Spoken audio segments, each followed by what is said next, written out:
A day in my life as a full-time employee. Kakalabas ko nga lang ng trabaho at makulimlim nga ngayon. Wala nga akong maisip na ulam kaya itong munggo na lang binili ko. At pag uwi ko nga ng bahay ay inihanda ko na ito.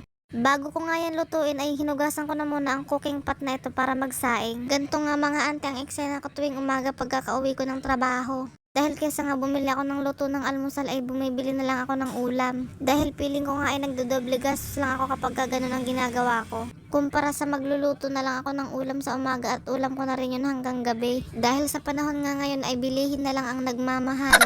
At ayun nga mga ante at hiniwa ko na nga rin ang 10 pisong sibuyas na ito. Isipin mo nga mga ante, ganyang kaliit ay 10 piso na. Ano talaga yung tigdudos na sibuyas na pinapabili sa akin ni mama noon sa tindahan. Buti pa nga ang mga rekadong to ay habang tumatagal ay minamahal. Pero ikaw kahit gaano ka na nga katagal maghintay ay hindi ka na niya mamahalin. Eme! At ayun na nga mga ante at ayun sinalang ko na nga ang kawali.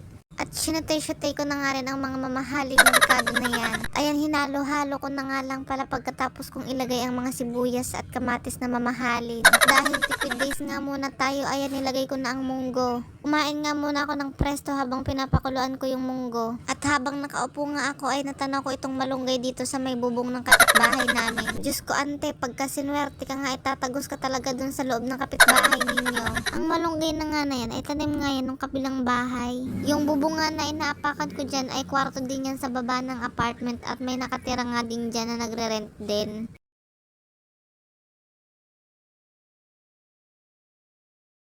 Pag-igihan mo nga ang paglingon sa paligid mo ante at baka may shotgun na ngang nakatutok sa'yo.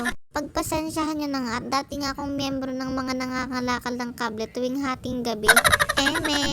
Joke lang mga ante, baka bigla nyo na lang akong ipadampot sa pulis. Diyos ko, munti ka pang makasira ng bubong, 3 tangkay lang naman ng malunggay ang kinuha mo. Inilagay ko na nga pala yung malunggay nung malapit na maluto yung munggo. Fast forward nga mga ante at ayan luto na nga yung munggong niluto ko. Alang namang niluto mo. Eme! O siya, kakain na muna ako mga ante at kumain na nga din kayo habang mainit-init pa yung kanin. At pagkatapos ko nga kumain mga ante at matutulog na nga rin ako. Dahil sumisigaw na nga yung aibag ko nang nasa ng hustisya. At yun lang muna mga ante for today's video. Bye-bye!